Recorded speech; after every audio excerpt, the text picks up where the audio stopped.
strengthening our developing thought. We must remember that our mental chemical developing formula calls for the introduction of all the developing agents which will serve to bring out our picture in all its clearest and finest details, and in the quickest possible time, so that we bring to the developing process all the interest, all the joy, all the gladness that a keen anticipation implies. In a word, it calls for feeling, and every bit of feeling that we possibly can generate and discharge now into the developing solution of subconsciousness, strengthening it. We must enter into the spirit of our picture, for this is what our picture actually is, spirit. And by spirit we mean that true substance of which we have spoken throughout our lessons, and from which all things, whatsoever hidden or revealed, are formed. We must get into the livingness of our career. We must feel its magnetic warmth, its life, remembering the fact that with this mental chemical modification, we are bringing into outward manifestation now, not that which has no life, but that which is life. We get into the feeling of our picture and facilitate activity of development in nearly, not merely by using our imagination, but by our actual outward sense of touch. While seated quietly in our developing room, we take several bills of any denomination and pass them from one hand to another, just as the bank teller does in counting bills which he receives or hands out through the little window. We feel the texture of the bills, we feel their smoothness or roughness as the case may be. And in this way, the inward reality of our feeling finds itself more quickly corresponding to the outward reality into which our thought of money is shaping itself. So, with the business which we are developing mentally, if it is an automobile business, then we want to know how it feels to handle a prospective customer, and so we talk to our friends and try to sell them a machine. We wax enthusiastic about the car to such a point where our friends will almost be ready to buy the automobile on the strength of what we say. We can, if we choose, offer our services to some sales concern without charge if necessary. And in this way we not only feel our way into the business, but we get into the spirit of the selling game, as it is called. And in doing this, we must feel the happiness, the joy and the interest of selling. We must feel that selling automobiles, or whatever other outward form our business is to take, is the one thing which we have wanted to do all our lives, and this means that we love it.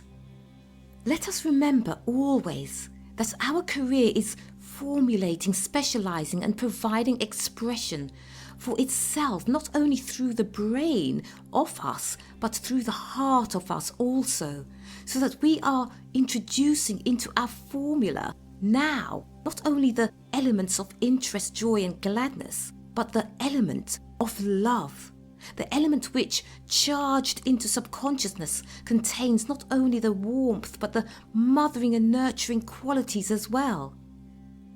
Happy indeed are we if we are able to make this mental chemical charge of love into our subconscious developing solution a great and overwhelming one, a love for our career that will dissolve any element not related to it and fix our career in a manner which will make it permanent and true. Knowing the worthy purpose for which our money is desired, we are able to transmute and chemicalize our thought of it until our love enters into its very metal when it makes its outward appearance in our career. So with our business.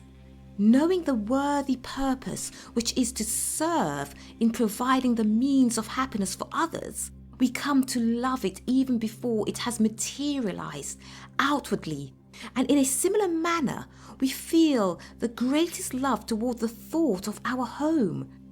We go to a furniture establishment and there thrill inwardly as we lovingly handle a piece after piece of furniture, or this or that rug, which we feel and know will be ours in a little while to come, even as it is already ours in spirit. Or we walk about in others' homes and say to ourselves, "This is how my home shall be." Saying it not only lovingly, but with all the feeling, conviction and assurance which our understanding faith has given unto us. The more of this element of love for our career which we can continually pour into the solution of our subconsciousness, the more responsive, giving and yielding its forming substance will be to our attracting thought which is taking shape in it, and the more fixed and permanent will the outcome be, for this is the power and nature of love. Let us feel toward our whole developing career the same great and overwhelming love, the same joy of anticipation which thrills and floods the being of the expectant mother, remembering, rejoicing that the infilmed light of our best understanding, our best wisdom is sunk in the only real substance that is or ever will be, and that it is there incarnating itself into that which from now on will make itself more and more evident outwardly in our lives, until the day when our money, our business and our home, or whatever else in this life we choose to see, becomes an outwardly accomplished fact. We would feel remiss indeed if we concluded these lessons without offering to the student a higher concept of the purpose of visualizing than that which generally is accepted as justification for the use of the visualizing power. We hold this power to be holy and divine, a form of the one and only power which is, and in this thought we feel that its use should be consecrated, serving first in the divine unfoldment of ourselves in good, and then through us serving in the unfoldment of the good in all. The very best and the very highest that we can ever hope to obtain by the use of visualizing can never carry us beyond this twofold object. In fact, the whole photographic apparatus of the mind, its imaging and formulative devices, as well as the mental chemical process of development, can only serve and must, even though unconsciously, serve this high purpose in the end.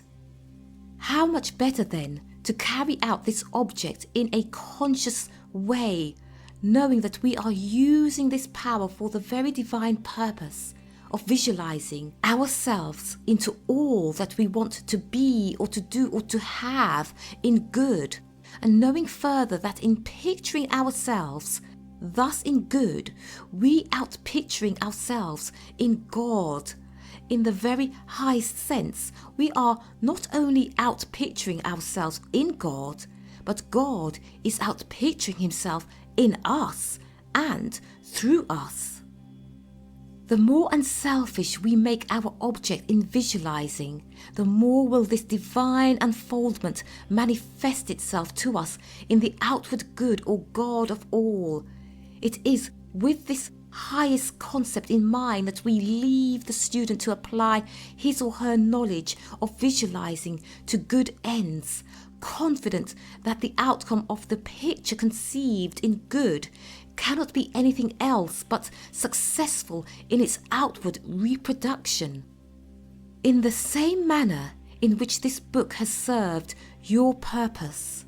so let it serve the purpose of others whom you would like to help by having them read it. Pass it on